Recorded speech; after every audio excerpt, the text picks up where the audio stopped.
This wine is a Pinot Noir from the Carneros area of California.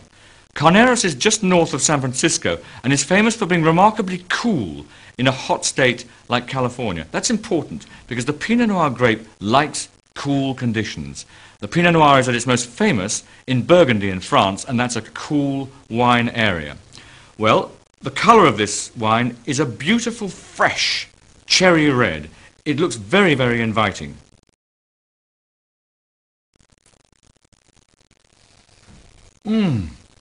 Beautiful cherry smell and a plum smell, but something else as well. A sort of orange blossom kind of perfume coming on, which is absolutely delicious.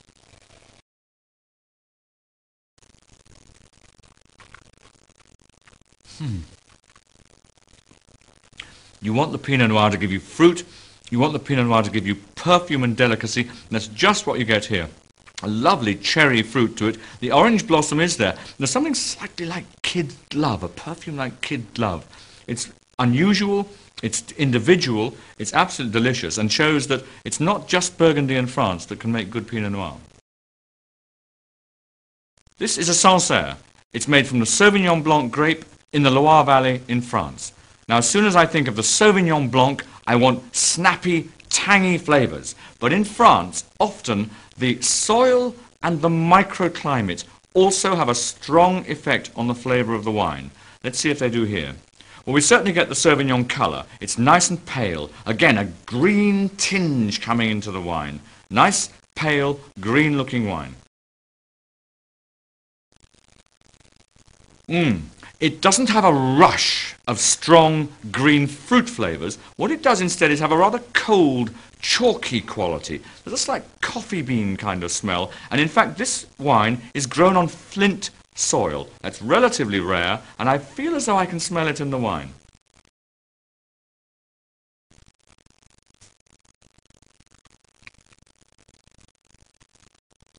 The wine is very dry. It's very full in the mouth though, and I don't get anything piercing and sharp. I get more of a rather chalk earth kind of quality, maybe that flint thing coming in as well. The coffee beans, I don't get them so much on the palate as I did when I smelt the wine, but instead I get a honeyed roundness coming into the wine. It's very nice, very traditional Loire Valley wine.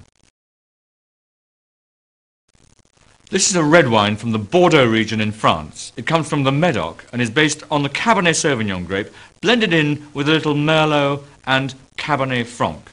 Bordeaux is probably the greatest red wine area of the world, and certainly for 200 years or more has been making exemplary red wines, which winemakers all around the globe have tried to emulate. The thing about a Bordeaux wine is restraint. It's a certain reserve, but a quiet power which allows the wine to age and age and age, unlike any other red wines. Now this one here has got a nice deep colour. It's about 4 years old from a good vintage, and it already looks as though it's going to be quite a deep, powerful mouthful.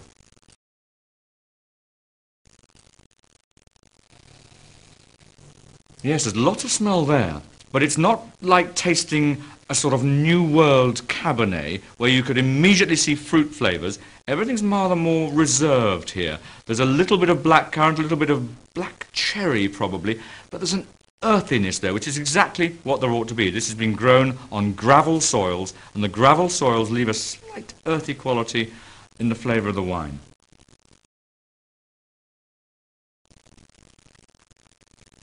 The first thing one gets here, tannin.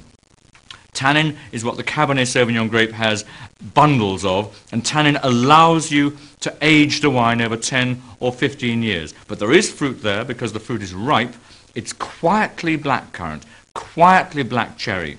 The earthiness comes through again, and I also get a slight softening at the edge, and that's because they've used new oak barrels just to soften and age the wine. This wine is a Chablis. It's made from the Chardonnay grape, grown in the north of the Burgundy region in France. Now, the name Chablis has been quite unfairly borrowed by wines all around the world, but there's only one true Chablis, and that comes from a small area just south of Paris. It's a cool area, but the Chardonnay just manages to creep to ripeness on the particular limestone clays of the region. Now this coolness is very important because what Chablis has done is make a virtue out of its lack of fruit, make a virtue out of its lack of richness. Now let's look at this colour. It's very pale. It's very pale, in fact. It's green, green-white almost. And it smells lean. It smells austere. That's what the classic Chablis flavour is.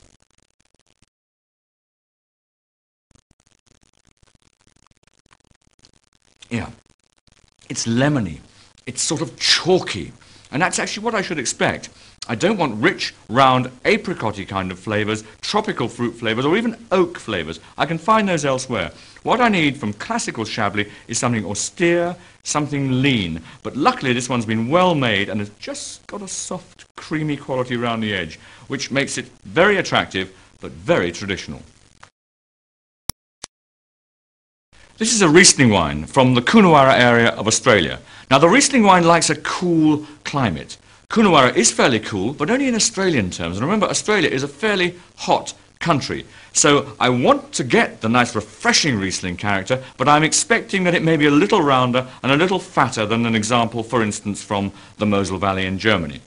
Well, the colour is nice and green, but a little bit fuller than I might otherwise expect. The smell, I get the acidity on the smell. There's quite a strong, rather lime juice kind of acidity, but there is a sort of ripeness coming through as well on the wine.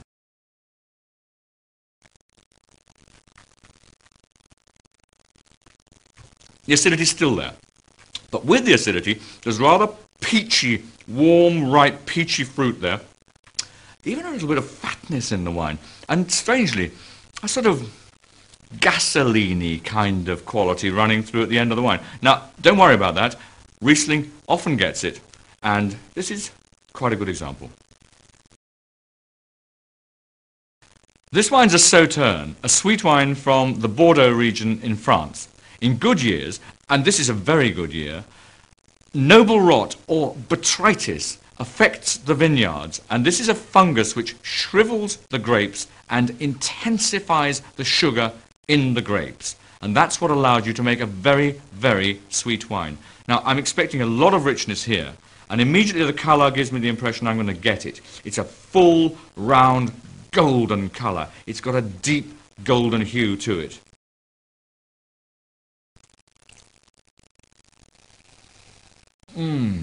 That smell is a very rich smell. It immediately comes up at me with pineapple and barley sugar kind of smells. And there's a spice there as well, something like cinnamon or cloves and a vanilla quality. And all of that's coming from the mixture of rich, botrytis-affected sweet grapes and new oak barrels, which the wine has been matured in.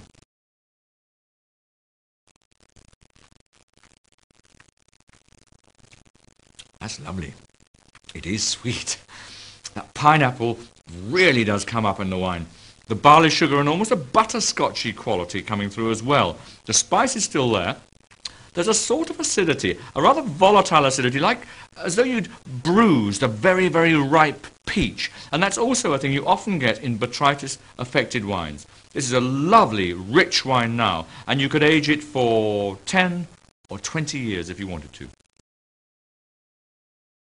This wine's a Cabernet Sauvignon from the Napa Valley in California.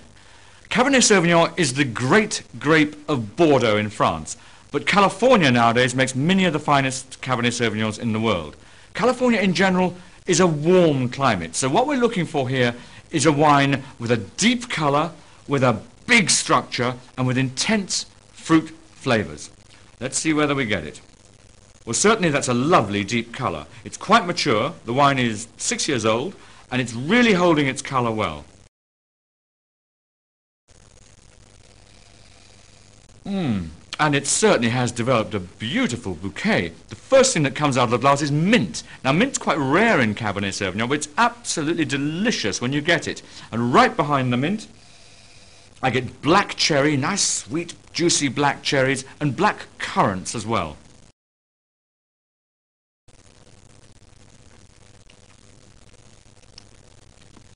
That's very good. I have got tannin in the mouth. That's absolutely fine. I want some tannin with Cabernet Sauvignon. But with the tannin, I get a sweet black currant and black cherry fruit, something like black olives, which is fascinating, coming around the edge as well. The mint is still there, and also, at the end, there's this spicy, gentle softness from new oak barrels. Very nice Cabernet Sauvignon. This wine is a Chardonnay from Santa Barbara County in California. Now, Santa Barbara is way south of San Francisco and is a wine-growing area which has made a tremendous reputation for itself because of the powerful flavor of the fruit grown there. Well, certainly I look at this color, and that's a full golden color. It's a positively rich-looking color, and that's the kind of flavor I'm going to expect in the mouth.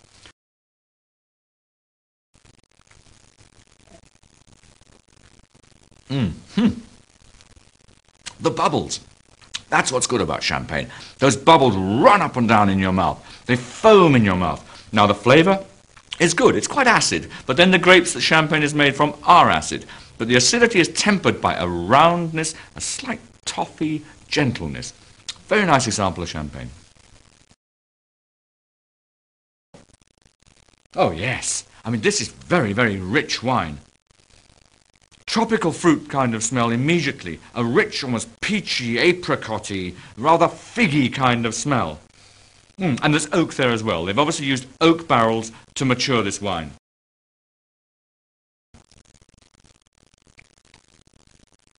The wine really fills my mouth. You certainly get that tropical fruit quality in it, and it also fills and fattens out into a syrupy richness in the mouth. But it's very nicely made.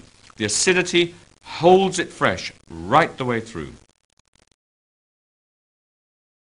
This is a non-vintage champagne from one of the major champagne houses in France. Now, champagne, well, it's a sparkling wine. It comes from the northern part of France only, and it's made from the Pinot Noir, the Chardonnay, and the Pinot Meunier grapes. But that's not quite the point. The whole thing about champagne is celebration. The whole thing about champagne is making you feel good. It's one of those wines where the effect is actually as important as the flavour.